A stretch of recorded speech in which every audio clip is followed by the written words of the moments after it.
So is there anything that you have in your life that you wish you could just walk away from, that you'd like to just walk away from? Can you make your little checklist? Oh yeah, today is the day I'd like to walk away. There are a lot of things in our lives. There's a lot of even the speed of our lives, right, that we might like to walk away from. If you think about a person that was living in the 80s and a person that was living in the 50s and a person that was living before then, just think about how living has changed. Think about the difference in information and technology, in how much accessibility there is. I went to some of our congregations. Their children had a show at the high school, and I was blessed to be the family representative there at the show. And it was one of the first times I really got it, that I am in a different phase of life.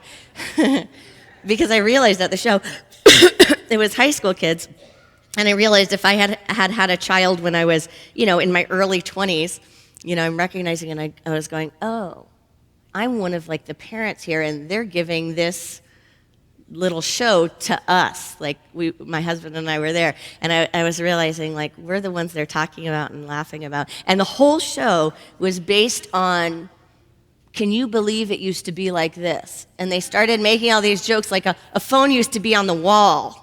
Really, no, it used to be on the wall. Well, what about if you were out and you needed to call someone? Well, there was a thing called a payphone. And then the next was well, what about Google and stuff, when you need information and you Google stuff? And, the response was well, first of all, there wasn't the internet. And it was, what do you mean there wasn't the internet, And then it was and then there were these books called encyclopedias that were written a while ago, and then, they'd be updated. So they went through this whole series of things that changed, right? So you could be present to oh my gosh, but do you really remember what it was like? Because there was even a time when people were kind of resisting the cell phone thing. I don't know if anyone's still resisting it, but do you remember this? That there was someone in everyone's group that was not doing it, not gonna do it. It was a year that went by, I'm gonna be the last one, I'm not doing it, right?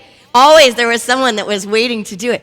But before the cell phone, right, there were times when you couldn't be accessed by anyone, right? If you we're all come on, give me some of that back.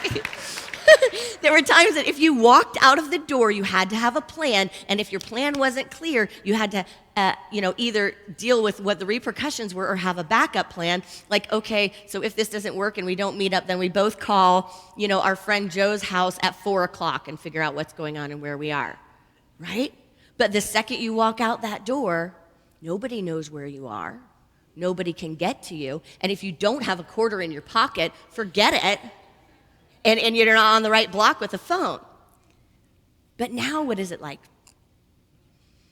Now, not only can people access you all the time, and can you access information all the time? In fact, do you remember having a conversation, one of the first times you probably had a conversation where you were trying to figure something out? Does this plant get planted here at this time? How should I do this? How should I do that? And you were all discussing it, because that's how it used to be, is that you had to talk to everybody and find out who has knowledge in this area. Let's bring it to the table. Who can we ask? How can we figure this out, right? And the first time someone pulled out that phone or their computer and said, just a second, this is how it works. Do you remember that first time? And someone just laid it out, that this is how it goes, because I Googled it. I searched it on the internet. I researched it. So now we're in this phase, in this day and age, where even with medicine, even with our bodies, our beings, even with spirituality, with everything, where we used to go to each other or go to other people, often we go directly to this field, right? This field, which is very metaphysical. So this all has its metaphysical beauty too, because we go to this field where all the information lies. But the other piece of it is that we're bombarded constantly with information. Have you ever tried to get like the right answer? Like, I just want someone to answer a phone or someone to tell me, is this good for me or is this not good for me? I don't want to have to weed through 50,000 blogs to figure it out, right? So all of that creates a difference in our brain. And in fact, studies are showing that children that are growing up today are growing up with different neural structures, different brain patterns. They have different systems than others that have been before this right now generation have. And if you are living through the transition, you might have the feeling of chaos, right? You might have the feeling of always not enough, always catching up, always more to do. Because if you think of a day in the 80s or a day in the 60s or a day in the 50s or before, whenever, pick a day, anytime before the year, really like 2000. Take a day, take a week, take a month.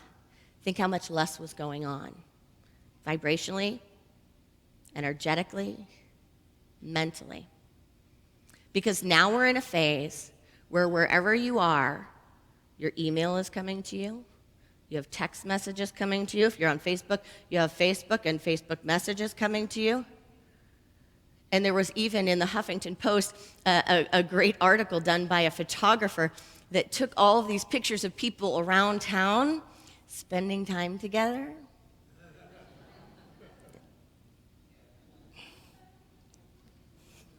Sitting at dinner, you know, sitting with their child, having time with just a parent and a child. There's an iPad and there's a phone. So there's a lot going on. So today we're going to talk about how do we create a spiritual practice to make the difference, because there's something missing, is there not? There is somewhat of a feeling like there's something kind of wrong if we just fall asleep and we just get caught up in the speed, caught up in the accessibility. We need a practice. There was a while back when I was with my mother, and it wasn't too long ago with cell phones, but her phone was ringing, and I could see the stress in her being when it rang, and she went to answer it all the time, like, you know, whether it was a text or phone. And finally I looked at her and I said, Ma, you know, just because it rings, that doesn't mean you have to answer it. Just because it rings, it doesn't mean you have to answer it. And she took this deep breath and was like,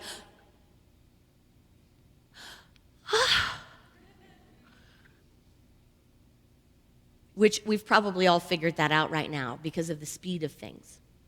But even with this day and age, if you don't answer it, people can be like, well, they had time to post this on Facebook, but they didn't have time to get back to me. Right? I bet kids get in trouble for that now. You didn't do your homework, but you were on Facebook. But think about it. What happens is sometimes, has anyone felt like their brain just shuts down? That they just can't do anymore or can't process it? That the speed of the mind and the speed of the world somehow isn't connecting with the speed of where they're being, and you just freeze? Or has anyone had the desire to just check out for a while? Let me just check out. Let me just unplug for a while. Yeah, right? So we got to the point in our culture now where it was like the only time you can really do that with a full kind of nice excuse is when you're up in a plane or on the top of a mountain. You're like, I don't have access. I just don't have access. Some people freak out, right? I love that. I love that when there's no access. I'm one of the ones that if all the stuff, you know, ended up frying in the computers, I'd be like, score, let's all go to the barn and figure out how to make our food every day and go to each other's houses and whatever about the phone. You're now my brother, my father, because I can't connect with them. They're in different states, right? Because we're in such a fast-paced, such an intense society. And we need a spiritual practice, do we not, to be able to show up for it in a way that we don't either go frantically just running in circles trying to get everything done or trying to address everything or trying to always be present, always letting stuff in, always doing a million things and putting a million things out. And we also don't end up at the place where we just fry and go, I just can't take it. I'm just a zombie. I'm just, give me a break. That's what the Sabbath is for. That's what the Sabbath is. And not the Sabbath in the traditional sense of a day of the week when you don't do any work, you don't write a check, you don't move. But the metaphysical Sabbath in modern day times, what does it look like? What is the metaphysical Sabbath in modern day times? And are we taking it and are we practicing it? In the scripture, in the Torah, it talks about the commandment to keep the Sabbath. And it even says that if you don't, it's punishable by death.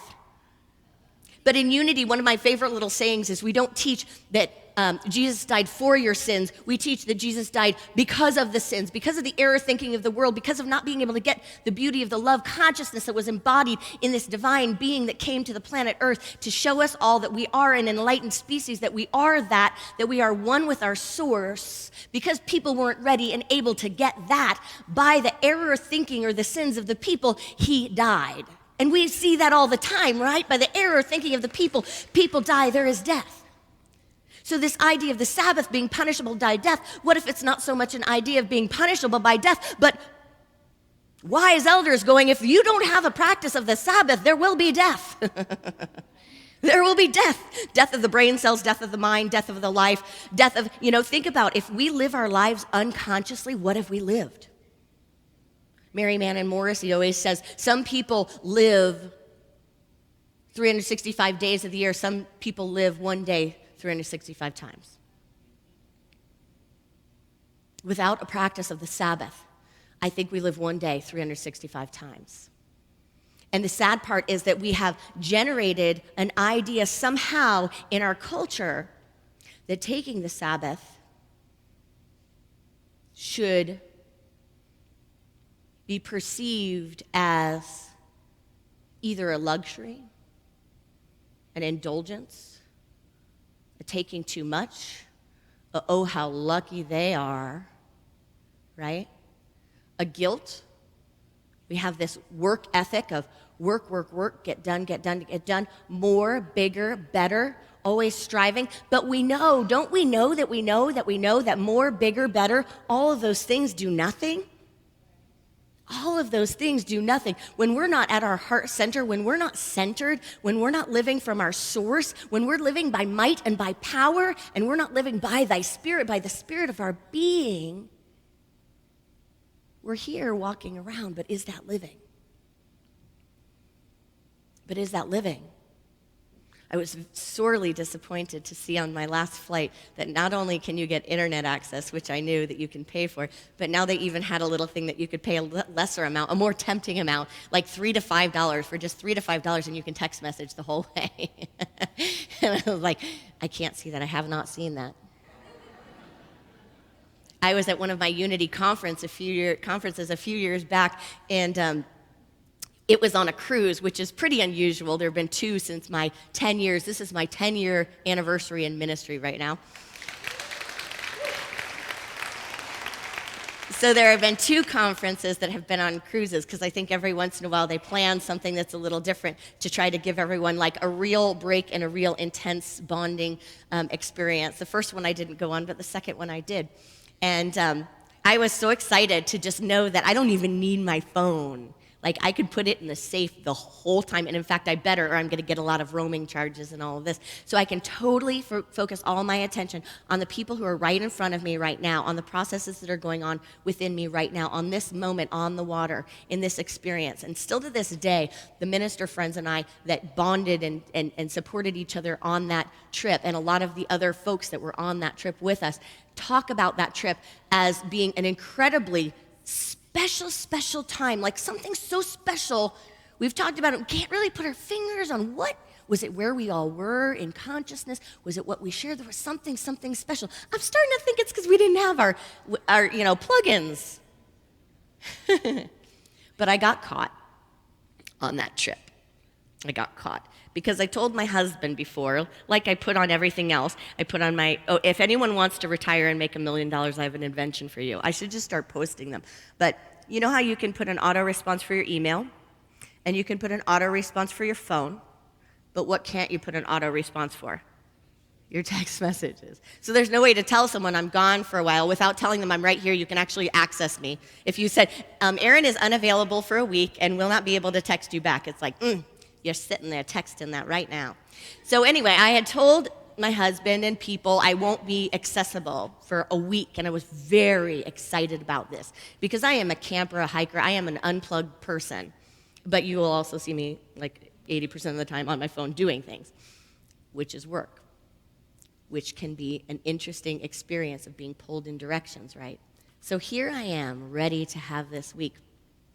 And I put my cell phone in the safe, and I did find when I was on the ship that there was a lounge that you could get on computers, and I don't remember at the time if it was pay for minutes or whatever, but I knew, I let everyone know, you won't hear from me, period. So I felt really good about that. And it was about halfway through the trip when one of my other minister friends came skipping down the hallway getting ready to go out onto the shore for one of these shore days. And he comes skipping by because he is getting ready to go call his daughter and his wife. He had a young daughter, and so he had this commitment every time he gets to the shore. And he's like, I'm going to the shore to do the internet.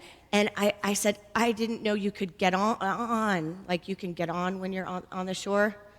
And he said, yeah. And Evans messaged me on Facebook, my husband. Evans messaged me on Facebook, and he's like, why can I talk to you all the time and I can't talk to Erin?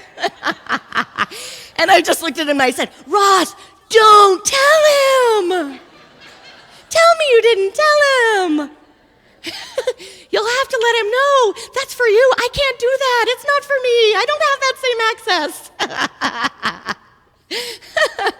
access. But I got caught. And I still didn't get on, did I? No. I sent my message that for me, I'm unplugged. But do we give ourselves permission to be unplugged? And who are we going to wait for to tell us it's okay? And when are we going to learn our being so deeply enough that we know what the practices are that we need to make a metaphysical Sabbath that has a modern application, that feeds our souls, that supports our life force, that supports our being? I recently had some time with the great Wayne Mueller, and he said, we are caught in a curious trap of trying to do what the heart does at the speed of the mind.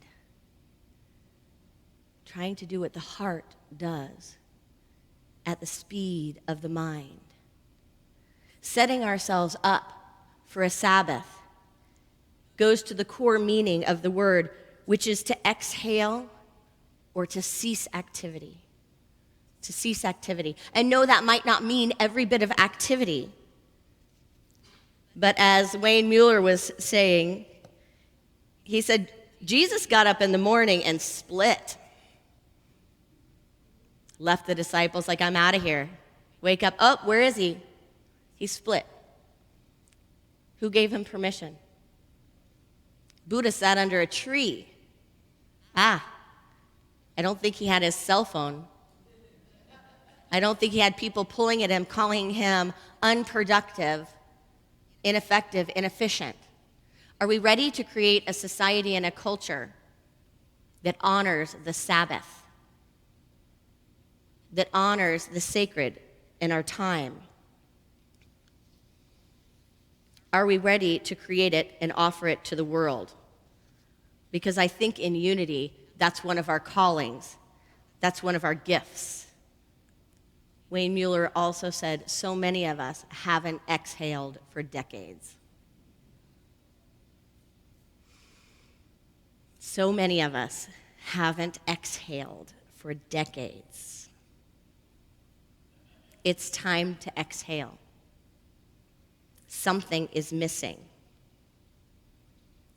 So we're going to come back in a couple of weeks, and we're going to talk about some spiritual Sabbath practices.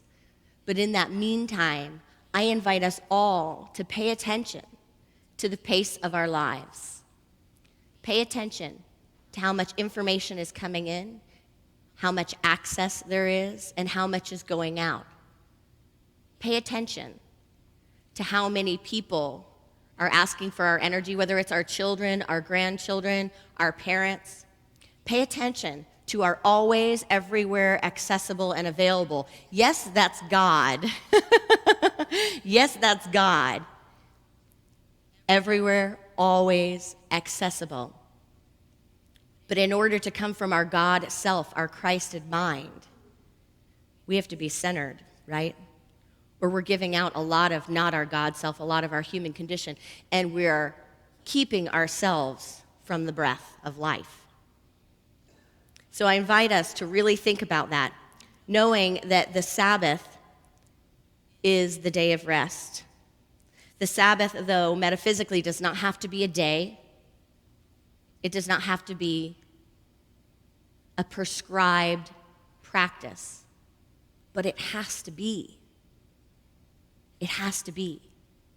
So what is it going to look like for you? Is it going to look like unplugging from all technology for a day of the week? Is it going to look like having a day that you prepare everything before that day, so just that day is sacred, it's time spent prospering the inner landscape of your being. It's a day spent in God consciousness. Is it going to be a moment-to-moment practice? Is it going to be throughout the day? Charles Fillmore says it's not about a day, it's about every moment we connect with the divine, every moment we feel our connection, we know our connection, every moment that we check out from the world around us and we check into the world within us.